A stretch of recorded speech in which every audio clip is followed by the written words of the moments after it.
It's hard to think of a band that is associated more deeply with California or with America or even with popular music in the 20th century than the Beach Boys. To this day, when I hear a perfectly sung falsetto or a beautiful vocal harmony or really any music of deep emotional heft, I think of them. But to me, the Beach Boys are fascinating not just because of their musical significance, but because the individual members of the band lived such mental lives. And when you're dealing with a band whose music has become timeless, the individuals who made it seem to come unstuck from time too. So today we're going to talk about the lives of the Beach Boys, and to avoid all doubt we're talking about the original members, that is Brian, Dennis and Carl Wilson, Mike Love and Al Jardine. First up, Brian.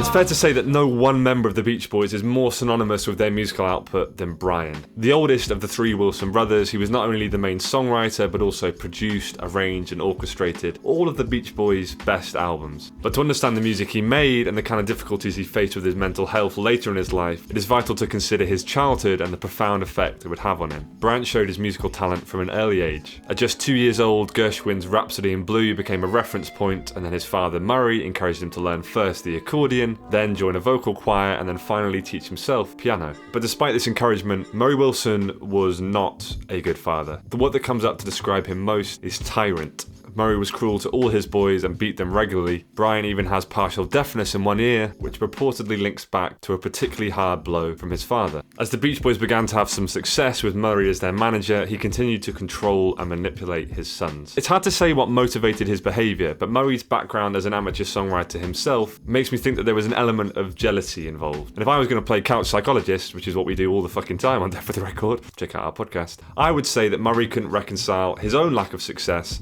with Brian's genius. As a result of the trauma of his childhood, Brian became an incredibly sensitive adult, liable to big swings in his mental health. And his music reflected this loss of childhood innocence. Lots of you will probably know some of the anecdotes that follow along these lines, like when Brian built a giant sandbox around his piano at home so he could feel the sand under his feet as he wrote. Or maybe the time the Beach Boys bookkeeper got a call from a manager of a children's toy store in town saying, "There's a man here who says he wants to buy a treehouse and that you'll pay for it." Of course, that man was Brian, and once the treehouse was bought, he put it at the entrance of his house so you had to crawl through to get in the front door. But none of this gets into the heart of Brian's truly distinct genius as a musician and a producer, which is where the Death for the Record podcast comes in. On our opening episode of season 2, we go into loads of detail on pet sounds, on the production, on the arrangement, the stories behind it, the individual tracks, what Brian's contribution to this amazing album was. Available on all your usual platforms. Links are in the description too, go check it out. After Pet Sound's success, and as Brian's drug use started to increase, the attempt to follow up that album with the wildly ambitious Smile coincided with Brian's mental health starting to deteriorate in a very serious way.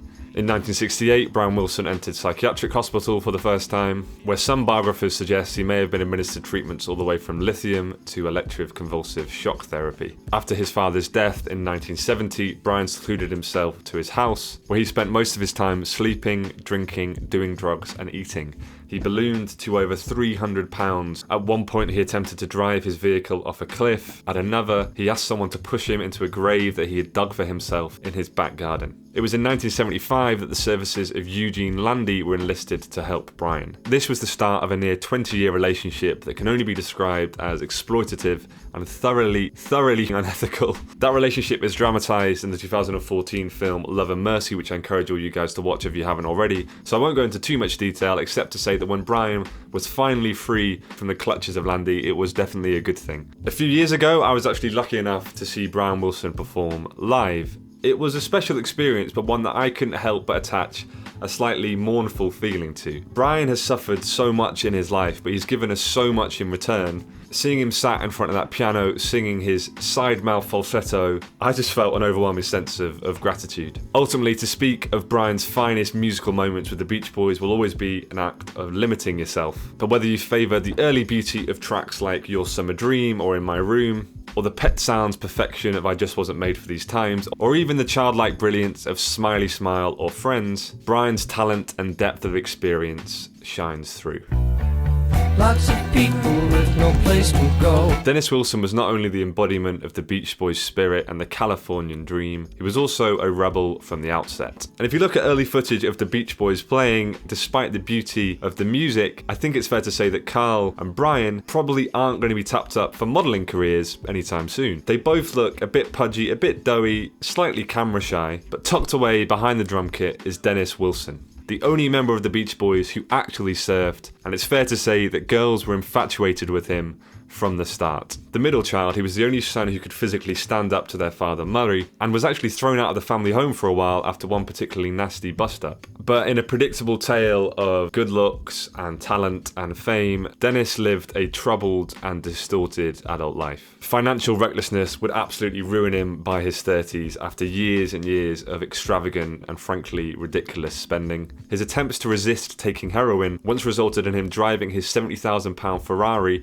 into a local parking lot, dousing it in lighter fuel, lighting it up, and then dancing around it with a group of local homeless people. As if financial recklessness wasn't enough, his constant infidelities meant that his personal relationships were usually short-lived. Dennis bragged to his friends on the night his first wife gave birth, he was having sex with another woman on his lawn. Yeah, he really was that messed up. In fact, you could argue that a lot of Dennis's relationships followed a similar pattern. Dennis meets someone, Dennis showers them in love and affection until they are completely bowled over. Dennis cheats on this person again and again and again. This person ought to leave him and threatens to do so, but he manages to talk them out of it. Then eventually, usually in a storm of substance abuse, the relationship ends. And that is basically it. On and on ad infinitum.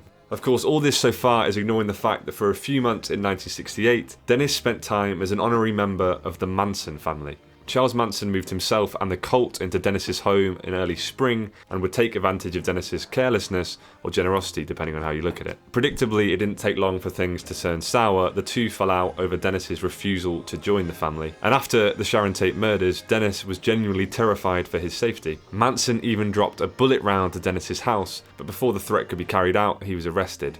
And despite their prolonged relationship, Dennis Wilson never testified at Charles Manson's trial. Musically, Dennis played drums for the band during their live performances and also wrote some amazing music as a solo artist. But the opening track of Sunflower, Slip On Through, remains in my opinion his finest moment musically in the Beach Boys. Ultimately, it says a lot about Mike Love's relationship with the media and Beach Boys fans that Dennis isn't really even remembered as the bad guy of the group. He would go on to drown at the age of 39, and if you are in any doubt of the horror of his final days, I recommend you read the opening chapter of Stephen Gaines' book, Heroes and Villains, to hear that truly, truly harrowing tale. But speaking of all-round bad people, it's finally time to chat about the man himself. If you're a big Beach Boys fan already, or a Brian Wilson fanboy, you will know that Mike Love's reputation in the group tends to stand somewhere between the Antichrist and the worst person who's ever lived on the planet. But I thought, let's take a step back for a second and see exactly what Mike Love might have done to earn such a reputation. Mike was a cousin of the Wilson family on their father's side, Murray, and grew up nearby, visiting their home in Hawthorne, California fairly regularly, a time when the boys had their first opportunity to practice their harmonies as a group. And yeah, early on in the Beach Boys' career, Mike Love sang lead vocal on a lot of tracks and had a hand in their composition too. But it was in the mid-60s when the Beach Boys' sound started to develop into something more sophisticated and introspective that Mike Love's profound lack of artistic taste came to the fore. Reports of Mike Love's concerns during the Pet Sounds sessions are numerous and probably contain much that is apocryphal. Did Mike Love really say, "Don't fuck with the formula" upon hearing Brian's new songs? Some people deny it happened. Mike Love denies it happened. Other people swear it did. But what is certain is that Love was uncomfortable with the band's move away from simple, all-American pop. But I would say that Mike Love's desire to prioritise the commercial interests of the Beach Boys above all else doesn't really capture just why he is so hated amongst Brian Wilson and Beach Boys fans. That is much more down to his attitude and public persona over the past 50 years. In the early 90s, he sued Brian Wilson for writing credits on 79 Beach Boys songs. Then he wrote a biography of pure revisionist history in which he redefined himself as the true creative genius of the group, whose contributions at least matched, if not eclipsed, those of Brian Wilson. He has consistently come across as flippant and condescending when discussing Brian's mental health and Dennis's death, and he continues to tour under the Beach Boys name despite being the only original member left in this performing group. He plays artistically bankrupt sets at Donald Trump rallies in which he lip syncs and uses auto-tune, and of course, He never forgets to play Kokomo, not that amazing hit from the 80s that he wrote, Kokomo. Oh yeah, fucking amazing song. Somehow he even manages to make meditation seem like a commercial venture, and he's quoted as saying, "Transcendental meditation gives me the energy and clarity to perform over 160 shows a year." That's not a good thing, Mike. We don't want 160 shows a year from you. Please stop. What's more, Love suggests that touring under the Beach Boys name now is an attempt to recoup royalties that he was screwed out of in the past, a process which he describes as my nourishment and my revenge. I would say those choice of words tell you everything you need to know about this kind of man. I can keep on going for a while on this one. In the end, one of the best ways to evaluate Mike Love as a person is to judge him based on the people he chooses to associate with and those who refuse to associate with him. And before we end this, I just want to note that I still love Kevin Love. I still love you for defending Steph Curry in Game 7 2016. I will always love you, Kevin Love, despite your uncle being a humongous piece of By now, I hope this video has made you realise just how fucked up the Beach Boys were. But one question you might want to ask, with all the scandal, sex, lies, cheating, drugs, etc., what was it, besides the threat of bankruptcy, that kept the Beach Boys together? Well, a lot of that has to be down to the calming influence of Carl Wilson. Now, whereas Brian and Dennis were always susceptible to one of Murray's violent beatings, Carl was generally shielded from this by both his age and his mother. Now, this is far from suggesting that not being beaten by your father makes you some kind of spoilt kid. It's just a fact that Carl Wilson was an incredibly sweet and kind-natured child and a sweet and kind-natured adult. He acted as family mediator when other members had fallen out, and was generally just the glue that held the group together. But equally, I don't want to give the impression that he was just some kind of guidance counsellor for the group. His musical contributions are also amazing. After Brian took a step back in the 70s due to his personal problems, it was Carl that stepped up as the main producer and band leader. In Surf's Up and Holland particularly, he produced some of the band's best post-Sunflower material. But his finest moment has to be the vocal on God Only Knows. This was a song which Brian had originally intended to sing the lead vocal himself, before changing his mind at the last minute when he felt that Carl would be better suited. This proved to be a masterstroke. It's probably one of my favourite vocal performances ever. Finally, that brings us to Al Jardine.